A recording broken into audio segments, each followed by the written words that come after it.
May I come in, sir? आ जाओ।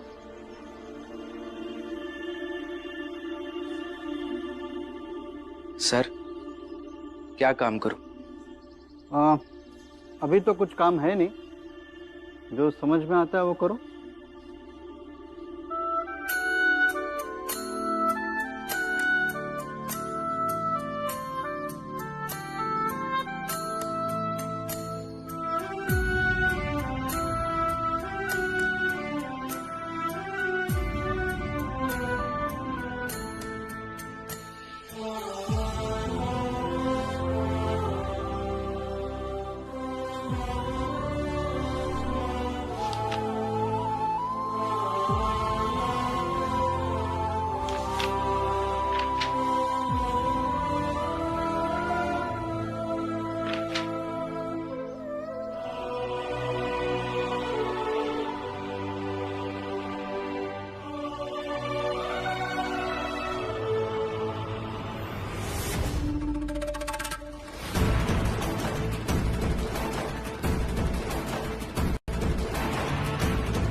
प्रणाम वकील साहब।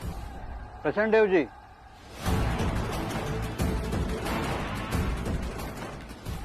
कैसे हैं आप? वकील साहब, ये नरोत्तम जोशी है, बड़ा ही होनहार लड़का है। ये आगे चलकर आप ही की तरह बड़ा वकील बनना चाहता है, इसलिए आपसे अनुरोध है कि आप इसे नौकरी पर रख लीजिए। इसे पैसे नहीं चाहिए, बल्कि इसे आपकी तरह अच्छा और बड़ा वकील बनकर वकालत करनी है। जी सर, मैं आपसे वादा करता हूं कि मैं आपको शिकायत का कोई भी मौका नहीं दूंगा।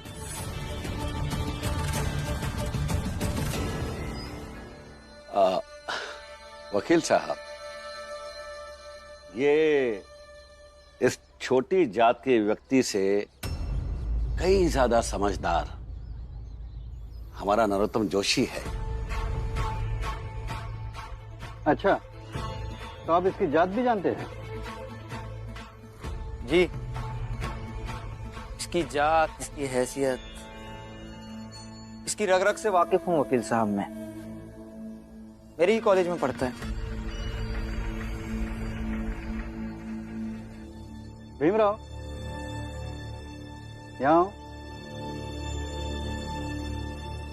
जी सर। तुम बताओ, इसे काम पे रखना चाहिए या नहीं? अरे वकील साहब, आप भी कमाल कर रहे हैं। इस छोटी जात के व्यक्ति से पूछ रहे हैं आप। ये निर्णय तो आपका होना चाहिए ना। सोच कर रहे हो भीमराव? बताओ, इसे काम पे रखना चाहिए या नहीं?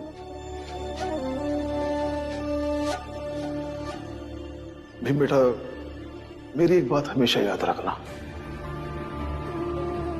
कि किसी प्रतिभा के आने से किसी दूसरी प्रतिभा का नुकसान नहीं होता है। इसलिए किसी के साथ व्यक्तिगत चिढ़ हो सकती है, लेकिन किसी से भी कभी भी व्यावसायिक चिढ़ मत रखना। सर, अगर मेरे कहने से आप तय करेंगे कि इन्हें काम पर रखना चाहिए या नहीं, तो मैं तो यही कहूंगा कि इन्हें जरूर काम पर रखना चाहिए। मौका सबको मिलना चाहिए सर। ठीक है नरोत्तम जोशी, ऑफिस में तुम भी काम कर सकते हो। धन्यवाद सर। वकील साहब, आपका बहुत बहुत धन्यवाद। हाँ, वैसे बगल में एक नई चाय की दुकान खुली है, अगर आपको एतराज ना हो तो। ऐतराज कैसा? चलिए। चलिए।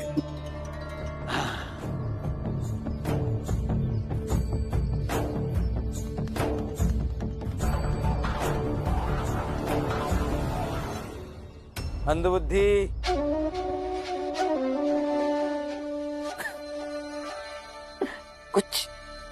कुछ भी नहीं सीखा तूने मुझसे। हाँ, तेरी जगह मैं होता तो तुझे कभी नौकरी पर रखने नहीं देता। तभी तो आप मेरी जगह नहीं है ना नरोत्तम जी।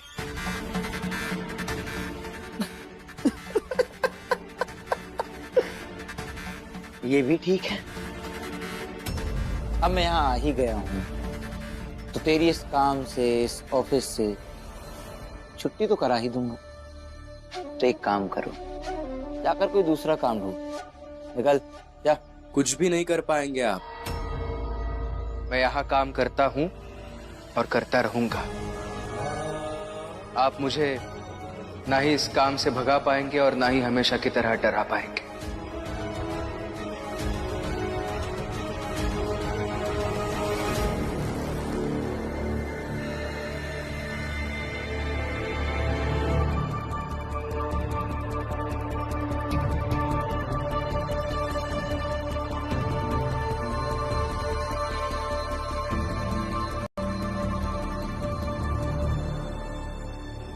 क्या कर रहे हैं यार? अब क्या चाहिए आपको? ये अरे ये क्या कर रहे हैं आप नरोत्तम जी? हाँ, किताबें दीजिए। मुझे पढ़नी है ये किताबें भीमराव। यहाँ इतनी सारी किताबें हैं, आपको वही किताबें पढ़नी है जो मैं पढ़ रहा हूँ? भीमराव, मुझे मत सिखाओ मुझे कब क्या करना है।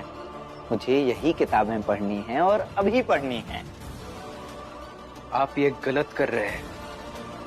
अभी तक इतना तो समझ में आ गया है कि आप सिर्फ और सिर्फ मुझे परेशान करने के लिए यहाँ आए हैं।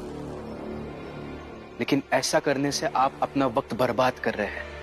मुझे परेशान करके कुछ नहीं मिलेगा आपको। सही है, देर आए दुरुस्त आए। तुम ये तो समझ गए हो कि मैं इस ऑफिस में आया हूं तुम्हें परेशान करने, और समय मेरा नहीं भीमराव, समय तुम्हारा बर्बाद हो रहा है। लेकिन ऐसा करने से आपको कुछ नहीं मिलेगा नरोत्तम जी।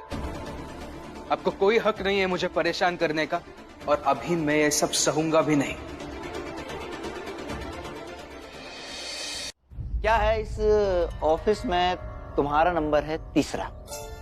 पूछो कैसे? पहला नंबर वकील साहब का। दूसरा नंबर? हाँ, किसका?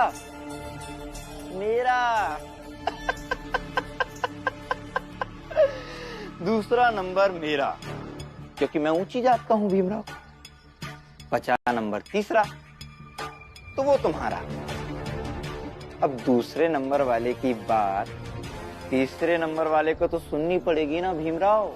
हाँ, क्या है ना, ये वकील साहब का ऑफिस है, न्याय की बातें होती है यहाँ। आपका समाज नहीं है कि जात देखकर आदमी की श्रेष्ठता तय की जाए। यहाँ श्रेष्ठ वही है जो योग्य है, और मैं योग्य हूं। दीजिए मेरी किताबें, मुझे पढ़नी है।